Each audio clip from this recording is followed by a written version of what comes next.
Hello, everyone. Thanks for tuning into this episode of the Creatives of Windsor Podcast. I'm your host, Anthony Shirdown, and today I'm sitting down with local comedian, poet, and writer Jill Moysiuk, also known as Mom Said Duck.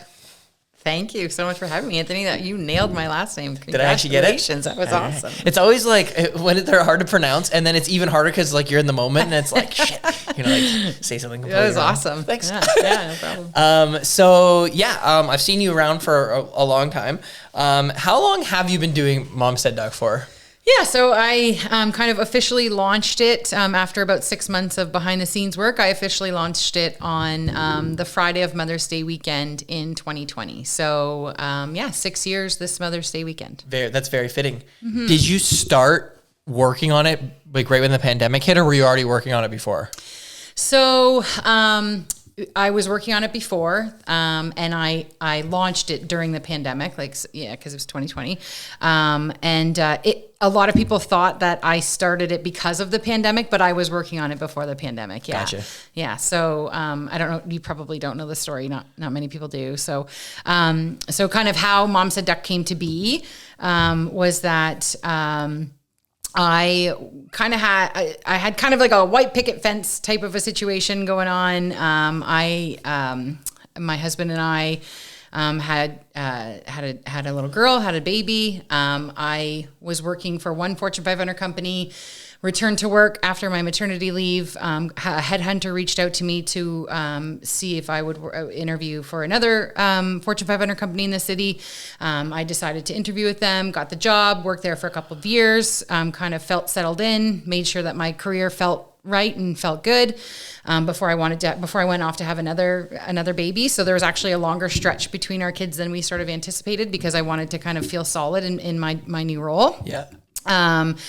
Got pregnant just before I went on maternity leave at the second company that I was with. I got promoted, so just things were really good. Things were all good. And then about a month before I was expecting to return to work, I was advised that there was a huge restructure within our department, and that my job was going to be eliminated. And so I was told that I could apply for a double promotion, which would be great if I got it. But if I didn't, that I essentially wouldn't have a job to go back to. And so I applied. I did this massive interview. It was like 5-person panel. It was a 20-minute presentation and 1-hour behavioral-based interview, all of these things. And I prepared for it while I was on maternity leave. I didn't end up getting the job. And so the woman actually who replaced my maternity leave got this double promotion. Okay. And so I found that news out 5 days before I was expecting to return to work. And so I was like crushed, I guess. I felt really like bringing myself back to, remembering those first few days of hearing that. I kind of went through like a bit of an acute depression. Like all I did was cry. I'm an emotional person. So it was very, very external. I couldn't stop crying. After about 5 days, I kind of started like to get my life back together and realize like, okay, this isn't the end of the world. Like people lose their job all the time, whatever kind of thing. And so I settled back into being a stay-at-home mom again. The company that let me go gave me a really nice severance. So I had a year to kind of figure things out. In that year and in that sort of like space where, I was just, what I did know is that I never wanted to go back to HR and labor relations ever again. However, I realized I didn't have any hobbies or any interests or anything. So I was like, oh my God, who am I? Like, I didn't even really like this job anyway. And turns out it kind of like, it defined me, which is sad, you know? And so I was kind of like, where do I want to work now? What do I want to do? And kind of trying to figure things out. And then, so in the meantime, my mom came over to our house one day and she kind of tossed this book at me that, this handmade book. And I'm like, what is this? And so she said, I don't know, it looks like you wrote it. It says, so the book was called What's Good for a 10-Year-Old. It said by Jill Moysiuk on the bottom of it. And so I was like, what the heck? So I kind of like vaguely remembered it as I was flipping through, and it was this little book that I had written myself, and it was a rhyming book. And so I was just like so impressed by this like little book that I had written. And I had always said as an adult that I don't have a creative bone in my body. And that book really flipped the switch for me. Even though I was only 10, I was like, well, I was at least creative when I was 10. That's kind of cool. And so I just was like, just so cheesed with my like little self that day, like little Jill.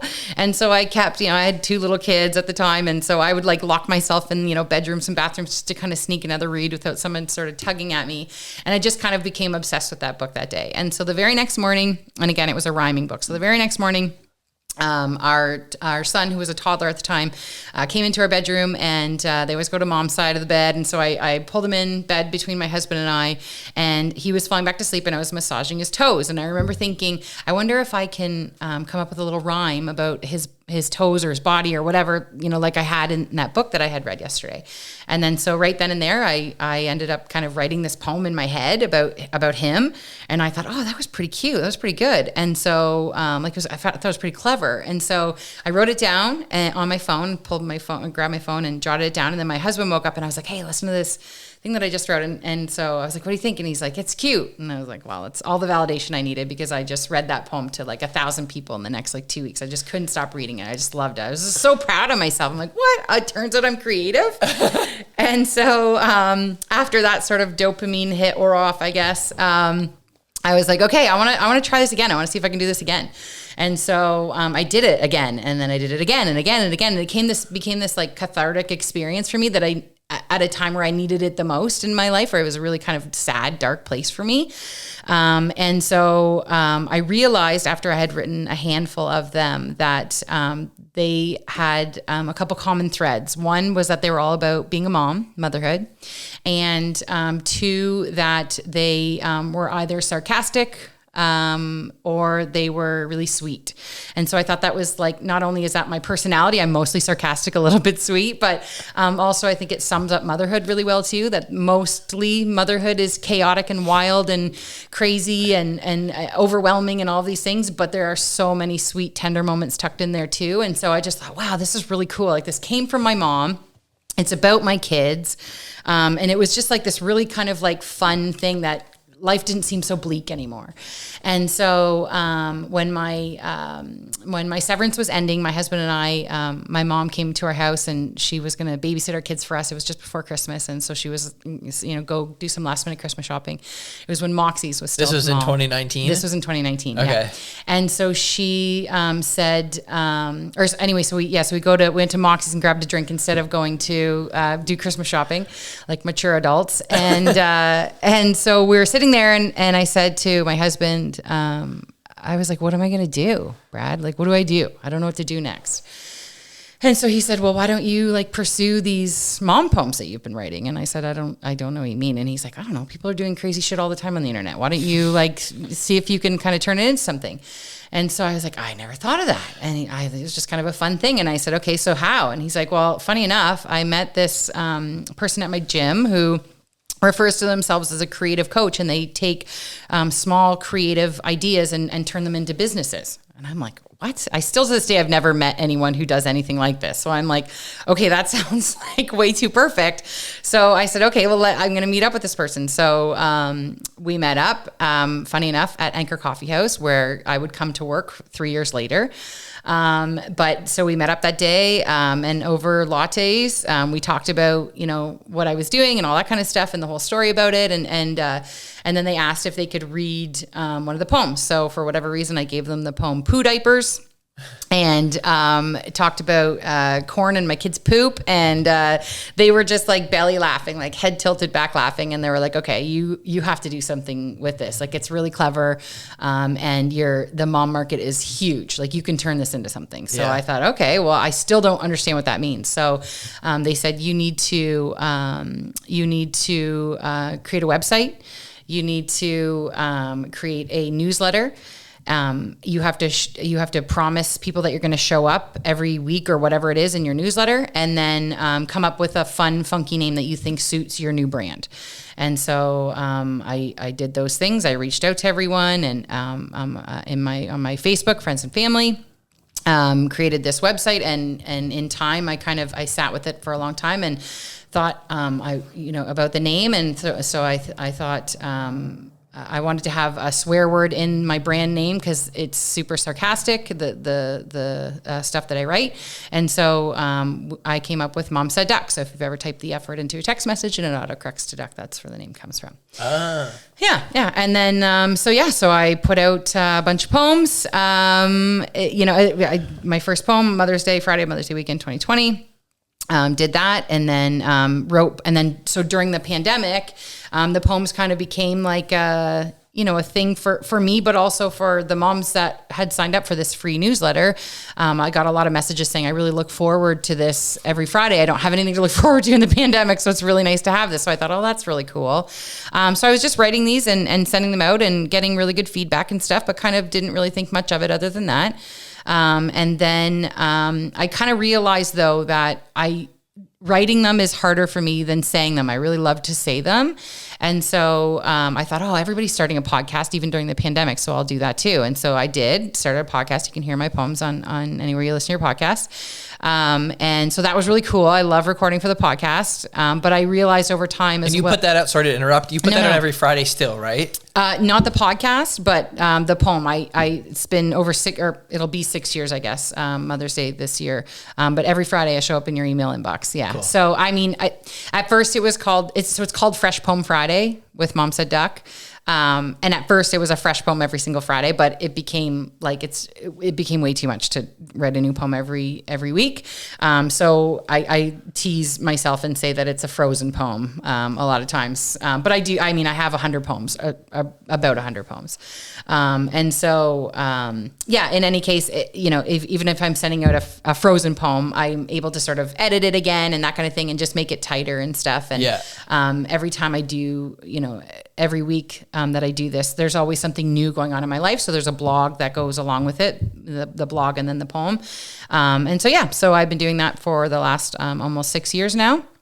And then, so then with the podcast, that was really cool. But then I realized over time that I love saying them, but I realized kind of there was something missing. And so I realized that I think I want to say them to people. I think I need to say them to moms, like a live audience. And especially after the pandemic, everybody wanted to get the hell out of their house, right? And so I thought, this is a good time to maybe do something like this. But I had put enough money into it and out of our family's finances at that point that I thought, I wonder if I could get a grant for this like live show that I'm thinking in my head. And so, so I wrote a grant through the City of Windsor and got the grant. And so it was kind of like, okay, it's go time. This is really going to happen. So I had my very first live show at the Cortisone Theater in 2023, I think, Mother's Day weekend again. That's kind of like a big one for me, right? Mom Said Duck, Mother's Day weekend. So I had my very first show. It sold out in one day on Instagram. Damn.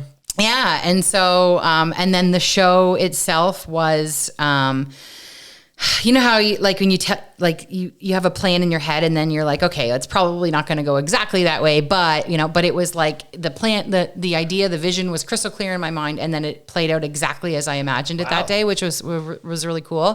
CTV covered it and CBC, and like there was a lot of attention around it, and it ended up being just as special as I had imagined it in my mind. And in fact, just before I walked out on stage, my husband's he rolls his eyes about this kind of stuff, but it's true. It happened just before I walked out on stage. I had a friend introduce me, and as she was kind of wrapping up her intro, I had a little whisper in my right ear, and it said, "Have fun." And so I was like, that's what I did. I went out and I just had a blast. I had an awesome night. I got a standing ovation.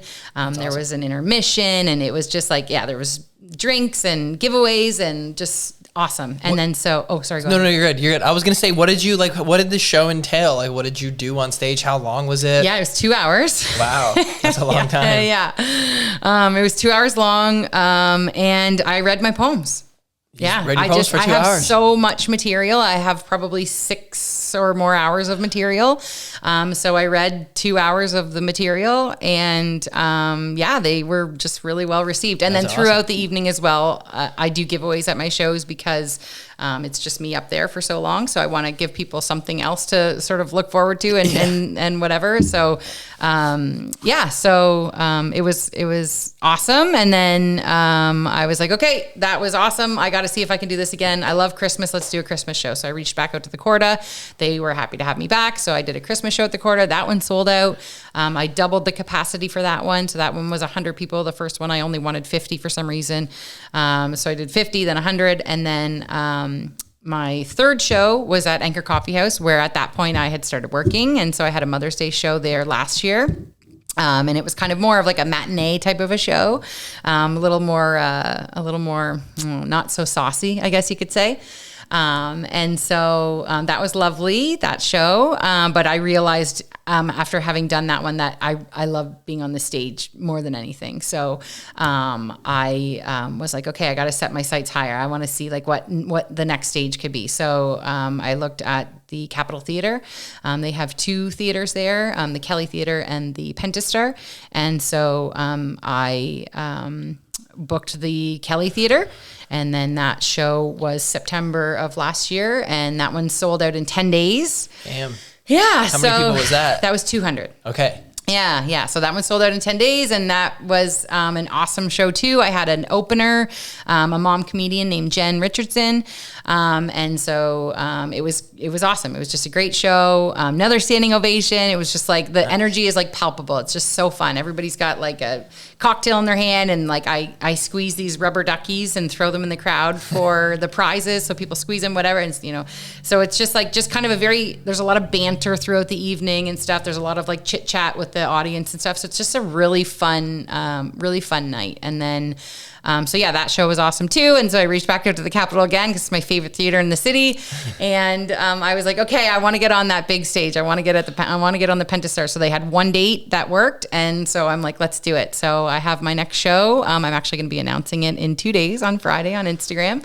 And that show will be at the Capitol as well, but in the Pentastar, and that holds 620 people. Wow. So it's a big jump. So I'm trying to tell myself like, okay, Jill, like relax on the selling out thing. Like, I know you want to do it, but it would be wonderful. But yeah, I'm just excited to go and be there and hopefully have lots of people in the crowd again. Since this won't come out and I won't tell anybody in the next day, you can say when it's like when it is and everything. Cool. Yeah. Awesome. Thank you. So it's Friday, May 29th, again at the Capitol Theatre. And by the time this comes out, the tickets will have already gone on sale. So where can they buy the tickets? Yep. So it's through the Capitol box office. So you just go to their website and it's on there. Cool. Are you going to have a link on your Instagram probably? For sure. Too? Yeah. I'll have a link in bio. It'll be on my website, all that kind of stuff. Yeah. If you follow me on Instagram, that's all you're going to hear about from now until May 29th for sure. That's all right. Are you planning to do 2 hours again or longer? Yeah. 2 hours. Yeah. Cool. I've got a dad opener this time. Sweet. Yeah. Cause I've got, the show ends up being a handful of dads, and I always have really good feedback from them. So I'm like, okay, it's called Mom Said Duck. So obviously I'm like basically saying to 50% of the population, like, this isn't for you. But, some dads get sort of dragged with their wives or whatever the case is. And they seem to have a fun time. So I'm hoping to bring more dads to the show this time. Cool. I poke some fun at them for sure, but obviously it's just in good fun. And, so we'll see. Yeah. Every show seems to have its own sort of little flavor. And so I'm hoping this one is the same. Do you do a lot of crowd work at these shows? Yeah, and it's not even like, I wouldn't even call it crowd work. I guess it's crowd work by definition, but it's just so natural. Like, there's nothing about it that's forced. It's not like insert crowd work here. Type thing. It's like very just however the night goes. I don't know why the audience feels as though they should scream and yell things to me while I'm up there, but I love it. I just roll with it. I have a lot of fun with it, so it's good. That seems to always be the theme. Yeah, like they're always yelling things at you. Yeah, people come to the show so pumped up. Like, now that I've had, this is going to be my 5th show. And at my last show, there was 16 or 17 women who had been to every single show. Wow. And so I think word kind of gets around or something that it's like fun and like energetic and just like, funny and, kick your feet up. And my whole thing is like, moms are always the entertainment. We're always entertaining our kids. We're always trying to figure out something to get them off their iPad, kind of thing, and get them moving and get them doing stuff. And so this is a chance for moms where we get to flip the switch, where moms get to just sit back, relax, kick their feet up, and I entertain them. They don't have to entertain anybody. So, I always say, like, leave the diaper bag at home, leave the mom guilt at home, and just come and have a good time. That's awesome. Do you, so I know that you said you don't really consider yourself a comedian. I understand now how you don't consider yourself a comedian or a poet. It's kind of weird what you, you're your own thing, but that's probably why it works. Yeah, maybe. Yeah. So do you have any, are you a fan of comedy? Do you have any comedians that you like or that you follow or that inspire you? Yeah. So I want to start with the local Windsor comedy scene. It's here. It's like, it's really good. I actually, for the longest time, I tried to figure out where I fit in, and I struggled with it because I was like, am I a poet? Am I a comedian? Am I a storyteller? Am I a spoken word artist? Am I, what am I? And so I kind of like floated around and kind of checked out each of the scenes to kind of see, do I fit in, and I realized after having sort of gotten I don't want to say involved, but going to quite a bit of shows like the Windsor comedy scene, I realized that I don't fit in with that, at least yet or whatever. But what I did see was how much talent there was out there and how easy it is to support the Windsor comedy scene, because there's a lot of really great comedians out there, and just want to kind of shine a light on that because it's they're up and coming, and you should go see there's so many shows, there's so many people who are producing shows in Windsor, so definitely look for it and check it out. That's awesome. So your first show was in Mother's Day 2023. That was your first show? Yes, 2023, I believe. Yeah. And then you had one, the next one was at Christmas. Mm-hmm. Yep. And then you did, I'm assuming, one in 2024? Yes, maybe it was 2024 was my first show. I think it was 2024 was my first show. Oh, no, I'm second guessing myself. That's okay. But nevertheless, you've had 5. So it went Corda again, Anchor Coffee House, and then Capitol, and now the Capitol again. Cool. Okay. Yeah. So like you said, this is your 5th one. Okay. Yeah, that makes sense. So looking back, do you have a favorite of the 4 shows you've done, or do you think everyone gets better than the last? If I had to choose a favorite, like if I had to, I would say the first one, just because I didn't know, like, as much as I had the vision in my mind and it played out the way that I thought it would, there was so much anxiety. Like I said I have a monologue. I start the show with like a 20-minute monologue. And in my monologue, I said that I felt like I've had to poop for the last 2 weeks straight, because it's true. Like my stomach was just in knots because I'm like, what the fuck am I doing? Like I was like, go, go, go. And then like sometimes I would sit back and be like, what am I doing? What are you doing? I took a drama class once in high school. I'd never stood on a stage, I'd never done any of these things. But, and actually it's funny because the day before the show, I was running around like a chicken with my head cut off, and I'm just kind of like a frazzled person in general. And I remember my husband, who's the polar opposite. He's very calm, cool, and collected. And so I remember I was running around our house, and he just he was just very calm, and he just kind of like looked at me, and I'm like, almost annoyed, right? I'm like, what? And then he goes, are you ready? And I go, I don't know, Brad. I think so. I hope so. Like, I don't know. I don't know what to expect. And then the show came, and there was an intermission because I knew I was going to have to pee. And so so intermission, and I go to step backstage, and I go to open the curtains, and I couldn't step backstage because my husband was standing there where the curtain opened, and he was looking at me the same way that he only looked at me 3 other times in our marriage, and that was the day we got married and the day that our kids were born. And it was just this look of pride, and he said, Jill, you're killing it. And so it was almost like he's like, I get it now, and my own mom, my kids were there. My parents, my aunts and uncles and stuff, they were all at the first show. So it was just a very special show. And I think it was, it showed people what the heck I was trying, what it was in my mind. Nobody could understand it. They needed to see it. And so that show was really special because of that. I think I ripped the Band-Aid off, and it was like, okay, this is awesome. This is what I wanted to do. It seems like you are so unique that you don't have a category to put what you do in, which it sounds like when you first started your thing, it was hard for you to get a grasp of what you were. Mm-hmm. And then now that you know what you are, it's just getting like, it seems like people only understand what you are once they start to like follow you and come to the shows and stuff. You're absolutely right. That's exactly it. Because, you know, I send out my newsletter every Friday, which is nice. It's lovely. It's something you get to read, you know, when you're at work or whatever. Or, you know, if you follow me on Instagram, you see, you know, little clips or this or that or whatever, but nothing beats in-person energy. And that's where I get my energy from people.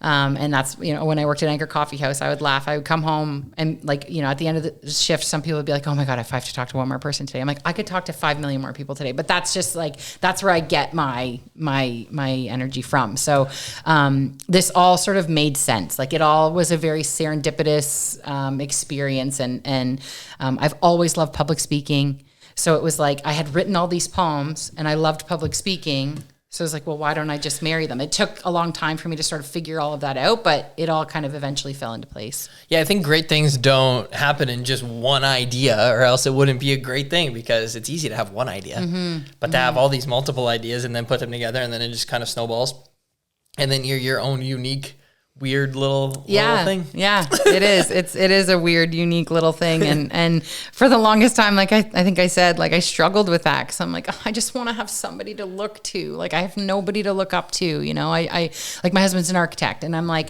I would always be like, that must be nice. Like you have like this, like, okay, this is what I have to do for school. This is what I have to do for work. This is what, you know, blah, blah, blah, business owner, I got, you know, whatever. Right. And so I didn't have that. And so, but actually just last month I found the person who, sort of like does what I do the most. And I did a workshop with her, and it was wonderful. Nice. Yeah. And so, so I like last month I was like so excited, because I'm like, oh, I finally have a path where I can look to that person's path and be like, oh, okay. So I was able to like one-on-one sit with her and, kind of talk about, you know, the ins and outs of how she got to where she is and all that kind of stuff, which I've never been able to do before. It took 6 years to find her, but I finally did. Wow. That's kind of like what I do. I do so many different things, and I do them in such a unique and different way. Like obviously when you do something creative or entrepreneurial, there's always different avenues you can take.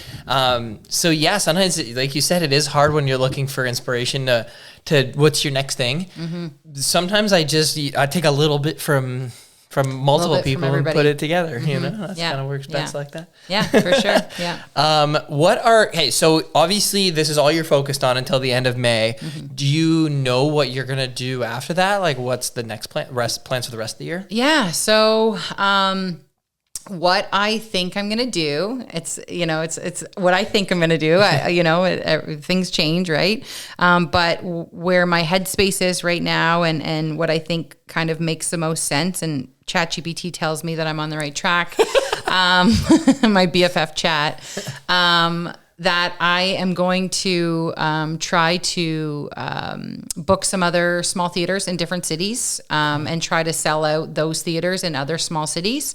And then from there, I'm going to pitch myself to agents and see, you know, if it is something, if something that somebody would bite on, kind of thing. At this point, I have a pretty robust website.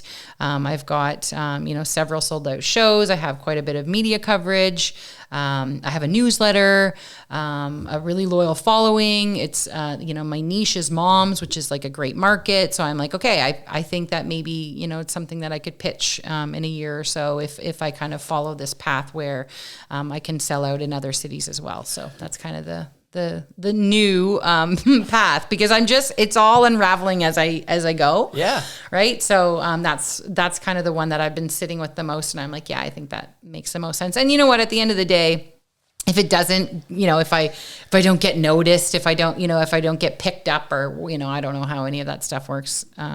But I just have to keep reminding myself to have fun, just like that little whisper in my ear that night on the first show, have fun. And I think if I just keep having fun with it, what's the, know, and especially too, like, things cost money though, right? So it's like, government grants and stuff is where I kind of have been focusing on. And so with this, going to other cities and stuff and trying to sell theaters there, I'd be looking into, provincial grants and federal grants and stuff like that. So yeah, we'll see. That's awesome. Are you a one-woman show right now? Do you have help? Do you do everything? I do literally everything.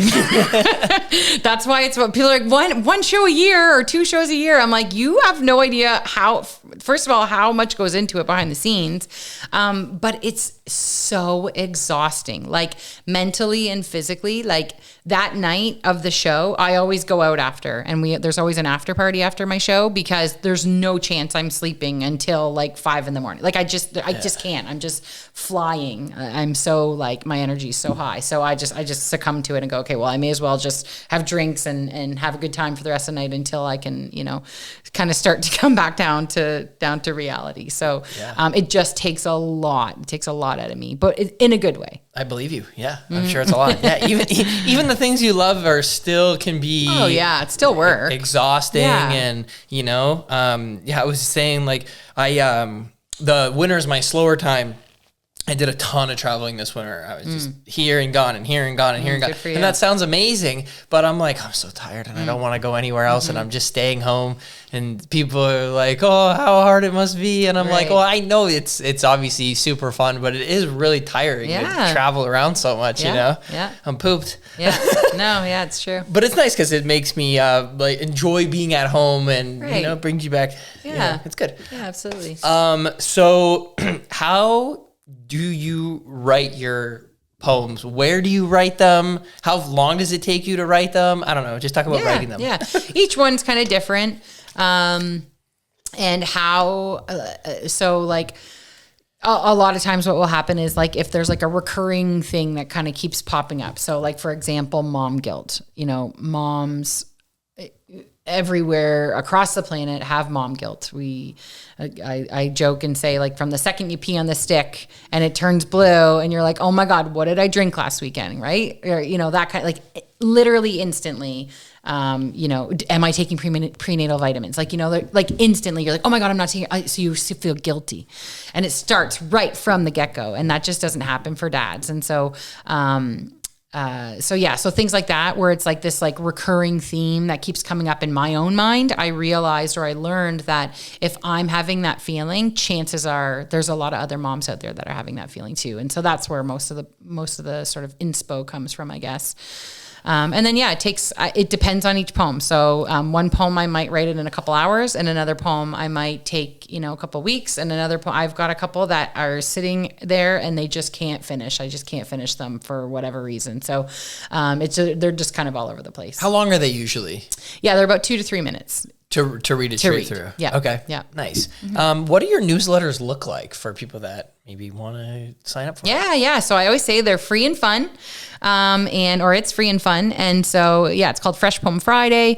And so it starts with a blog at the beginning, a short sort of like what's going on in my life in terms of why you're reading this poem today, kind of thing. Yep. And then, so I have the poem, and then I always share some news at the bottom. So like, for example, I'll be sharing the ticket link and stuff like that for the show this Friday on my newsletter and stuff like that. So yeah.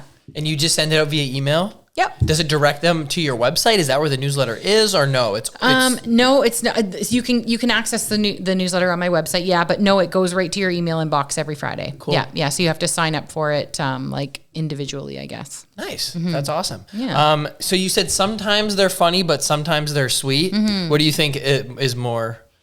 So what I've noticed is that the older crowd seems to love the sweeter poems. And I think that's a nod to the wisdom, and the kind of like, they know what really matters at the end of the day are the, the sweet ones. Yeah.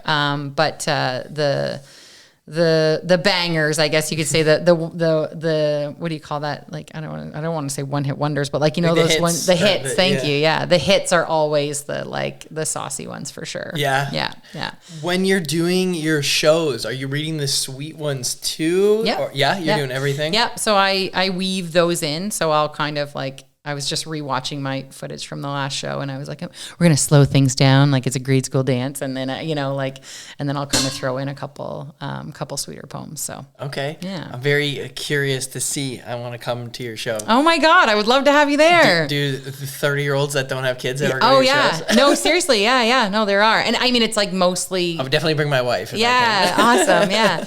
No, there are. It's when it's like a fringe person like that, it's because they're like friends or family family or whatever, and they're just curious or whatever kind of thing. But I always seem to, and maybe people are blowing smoke up my ass, I don't know, but I always seem to get good feedback. I always go back to the people who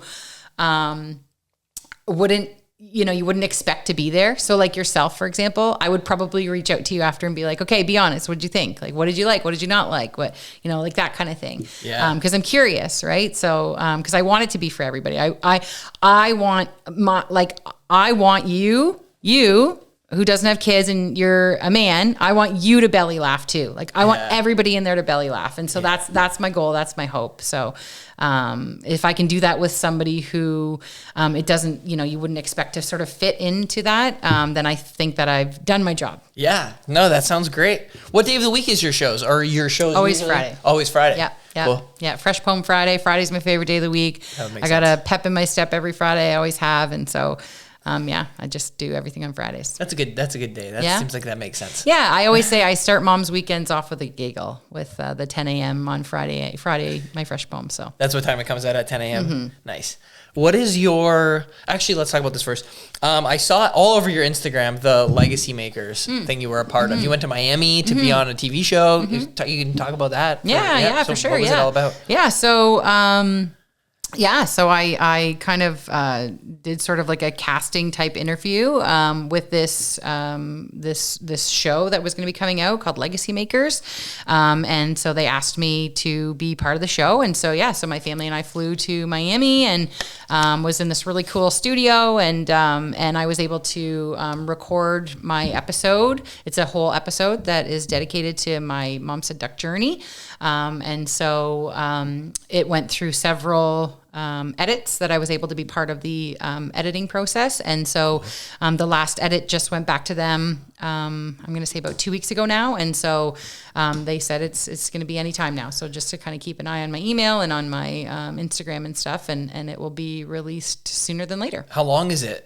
It's 18 minutes, I think. And it's all about you. It's all about me. Yeah, I get my own episode. So, this show, Legacy Makers, it focuses on people who, stories kind of like myself, right? Where you're sort of taking, something and turning it into something bigger than yourself, basically. Yeah. So I get a show dedicated, or an episode, dedicated to my story. Are they on TV too, or is it just on the internet? Is it like a YouTube thing? So is it an Instagram thing? Yeah, so it's going to be on, it will be on Amazon Prime. Cool. It's on Roku, and it will be on, it's like an app through Apple. So like I think it's like you get through, I don't 100% understand it yet. I understand what you mean. Like a CBC Gem kind of thing. Yeah, I think something so. Something like that. Yeah. But obviously not that. Yeah. So it'll eventually be on Amazon Prime. But it's like on an app within Apple TV. Yep. And I believe one of those apps is Roku. I don't know 100% understand. When my episode comes out, that's when I'll be like, okay, help me understand how this works and how people find me. How long were you there for? How long did you film for? And yeah, it was just the day. Oh, yeah, cool. Yeah, it was just the day. Did they just interviewed you for the day? Mm-hmm. And is the whole 18 minutes an interview? Do they have clips and things too? Yeah, they have clips. Yeah. Cool. So there's the videographer that I have that films all of my shows. He came and did some B-roll at our house, so it kind of fills in the episode that way, and then and then they have some footage of me at my show and stuff like that. So nice. So they're using that footage that you already had, and then they filmed the interview, right? And then put it all together. Yeah. That's cool. Yeah. That's cool that they let you be a part of the editing process too. It was really cool. Yeah. And they were like really good about it. Like, I was like nitty gritty about a lot of stuff, like this little thing here, this little thing there. And that would drive me nuts as a video editor. So I'm surprised that they let you, that they let everybody, cause you never know what you're going to get. Like you could have 10 Legacy Maker episodes, but 9 of those go fine with letting the person put their impact, but then one's a nightmare, and it's like, oh, this is why we don't do this. That probably was me. No, I mean, they were great about it, and even the last one, I thought it was going to be like, okay, we're done with their edits, and they're like, anything else? I'm like, actually, no, I've got nothing else for you. Yeah. Wow, yeah, that's awesome. And then they would send it to me every time. How's this? I'm like, it's almost perfect. You just got to do this or you just got to do that. So yeah, they were awesome about it. Sometimes the other thing too is like as a video editor, yeah, it is nice to have somebody be like, tell you exactly what they want. That's really nice too. When clients are like, we want it exactly like this. And it's like, oh, that's easy for me. And just make it exactly like that. Yeah. You know?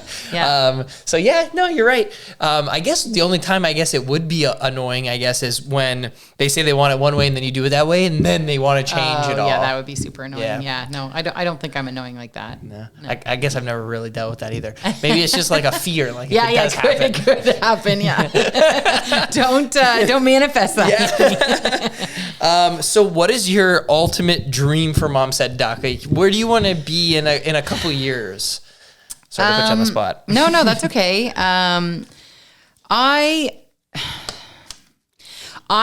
I believe in my work. Like I'm really excited about it. I see moms light up when they are there. And so I want to share it with as many moms as possible. So I don't know what that means. But you know, the thing like the legacy makers thing and stuff like that. And actually I'm finishing up, a chapter in a book that I'm going to be part of as well, which is going to be a published book. It's part of a series. It's got a long title. Start Over, Turn Any Setback into a Sensational Comeback. And so again, same type of thing. I sat with kind of their casting people as it relates to like writing, and you know, told them my story, and they're like, "Okay, yeah, we would love to have you in the book." Cool. And so it's a series. They are at book 9 out of 10 right now, and then I would be in the next series. It would be a whole chapter dedicated to the Mom Said Duck journey. And it would be, at that point, I would be a published author. And so that would be pretty cool. And so, is that telling you, sorry to interrupt, is that telling your story or is that your poems in a book? Nope, it's telling my story. Telling your story. Okay, cool. Yeah. So kind of to your point there though, when I started this whole thing, I was like, the only thing that makes sense is getting published. And so, and I can self-publish, I know that, but I don't want to spend my own money on a book. I want somebody else to say it's good enough that they'll spend their money on it, kind of thing, right? So my goal at the very beginning was, I was like dead set on getting published, realized real quick how difficult that is. And so I kind of changed gears a little bit and realized that's not something that's going to be in the cards yet. But at the end of the day, I would love to publish my poems in a book. But yeah, so that's one of the goals. But really where I light up is on, like, now I know it's on the stage. Like I love being on the stage and bantering with everyone and chit chatting and just like hanging out and just making people laugh. I really, really enjoy that. I've always loved making people laugh. And so all of this just seems so fitting. It's cool how your original plans start to change as you move through what you're doing, right? Yeah, that's awesome. But yeah, so you're not opposed to a book thing coming one day? No, yeah, that was the original goal, and it would be awesome if that happened one day. But now that I've done what I've been doing, I would say that like no matter what, I think it would be me on the stage doing that thing on the stage kind of thing. I do think that it could be more robust moving forward. Like I think that maybe having a musician up there with me, kind of like a Paul Schaefer, David Letterman type of a situation. But yeah, that's kind of, I feel I see myself kind of like making the show better. That's where I kind of see myself is making the show better. Yeah. So it's all about it's all about the show. That's kind of the big, that's your big thing that you do. Yeah. I think so. And it's in part, I think, because, I don't know, it just feels so natural, and it's probably why you do good. That and public speaking is like terrifying to most people. And that was something that I was just like, what? Like it never bothered me. And so I think that in and of itself is like a test. Like it's like that tells me it's my calling. Like if I enjoy something that most people would, if you like surveys like across the world, people always rate public speaking as their number one fear over death. So people would rather I don't mind public speaking either. There you go. Yeah. People would rather die than public speak. And so I'm like, okay, like what, roll with this. Like if you have all this material and you love public speaking. And then when I got up there, I'm like, okay, this is even better than I imagined it. Like I think it's because it's very much not like a poetry reading. And that's where I'm like, I kind of nervous about like even the words sometimes that a comedian, poetry, you know, all this stuff. Because it's not, yes, it's poetry, I guess, because it rhymes and it tells a story, but it's like, it's just more about the crowd than anything. Like it's more about the vibe. It's not, it's, you know, it's just like everybody kind of connecting over this shared commonality and people realizing, like I get a lot after the show, people will say things like, I didn't realize that other moms felt like that. I didn't realize that other moms lie to their kids to get through the day. Like I didn't realize that. And I'm like, oh yeah, girl, well, of course. Like who ate the cookie? I didn't eat the cookie. Maybe your dad ate the cookie, you know? Like that's how you got to do it. You got to do it to get through the day. So I think it's just kind of like blowing the lid off of these things that people even still today aren't really talking so much about. And it's kind of like, oh shit, I guess I am not alone. Okay, cool. You know, no one's coming after me. Yeah. I'm not the only mom that does this or whatever. So it's just fun to see people be like, oh my God, yeah, I do that too, or whatever, you know, it's just cool. It seems like you really vibe off of the feedback. So but just doing the 2 shows a year, how do you receive your feedback every Friday? Do they respond to the email? Do they comment on your Instagram? Both? Yeah, I'm not great at posting on Instagram. My stories, I'm always there. In fact, I'll take a picture of the 2 of us and I'm going to post it to my stories. Cool. But in terms of like turning it into content, I'm horrible at actually posting. So with regards to my newsletter, I will get like a reply email, I would say like once every 2 weeks from someone. And I just like they'll reply something to me and then my reply back is always so like, I'm so grateful. Like when people take time out of their day to like, you know, like go to my show, right? So you're like booking a babysitter, you're like figuring out, you're like, you know, moms do so much in a day. So the fact that you're like carving time out away from your family for me to come see me, I take that really seriously. Like I'm like, no, you're going to have a good time. Like if you don't, I did a bad job. So like I really, really focus on like making sure everyone has fun. That's my job. Yeah, that's awesome. I love how passionate you sound. So passionate about everything, but I can see your love for the performance aspect. Yeah, I do. I love it. Just being, you know, in front of all those people. I'm assuming you're not nervous. Are you excited to be in front of what could possibly be double, triple, quadruple the amount of people? More than triple. Yeah. That's like so cool. Like it would be so cool. I just got my outfit in the mail. It came in the mail. It's fucking perfect. And I just like, I do it up. I get my hair done. I get my makeup done. I have like this, you know, full on thing that I wear. And it's just like such a fun experience. I just have so much fun with it. And I'm nervous for sure. Like, don't get me wrong. It's not like I'm like, oh yeah, I got this. Yeah. But it's like, once I get out there and I start the show, after about 5 minutes, my heart starts to settle down and I kind of just get into the rhythm. And then that's when I kind of start enjoying myself. That's nice. So yeah, looking back at the footage from the last show and the one before it and the one before that, it's always the same. It's always like, I'm a little bit kind of stiff at the beginning and then I kind of lighten up. And then by the end, it's like, woo, you know, it's like, you know, but it is what it is. So yeah, for sure. Is it always an hour intermission, an hour? Is that how you do it? Yeah, basically. Yeah. It's about a 20 minute. It was supposed to be a 10-minute intermission. The drink line was so long last show that we had to bump it up. So it was 20 minutes. So this time we're going to make it 20 minutes. Cool. Hour. Well, I guess it'd be like about 45 minutes or whatever on either side. Yeah. That's awesome. Do you have it all pre-planned? Mm-hmm. Yeah. And you're just, so you do some readings, then you do some interactions, then you do some prizes, and then you just kind of, you just go through that flow. Yeah. Nice. Yeah. So I have the opener who will be opening for me.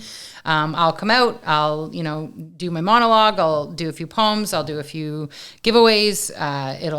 Now it's intermission. We do the intermission, come back out after intermission, same vibe. And then we go home. Yeah. That's awesome. It feels like I've been up there for 2 minutes. Like it all goes by so fast. Yeah. That's awesome. Is it going to be all new material that nobody's seen before the whole 2 hours? Oh God, I wish. No, it won't be. But they've never seen it live though, right? Or some of the stuff you've done before? Yeah. Oh yeah. Okay. Like the ones that are, what did we call them? The hits. Yeah. I do them every time. Yeah, for sure. Just because it's like, even like the sweet ones that people seem to like, I literally hear people sniffling. Like, it's the cutest thing in the world.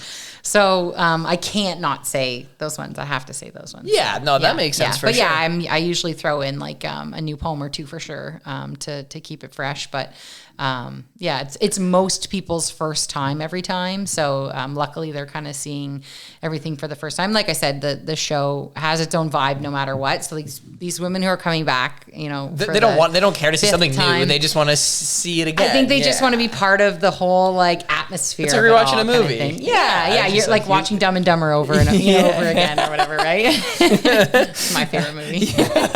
Yeah, no, for sure. Like, I don't think you have to. I don't feel like you have to put all new stuff just because somebody's coming again. They're not coming in because they hated it. You know, they're coming in because they loved it, right? So no, that's awesome. That's so cool. Hearing your story, it's so unique. It's so interesting.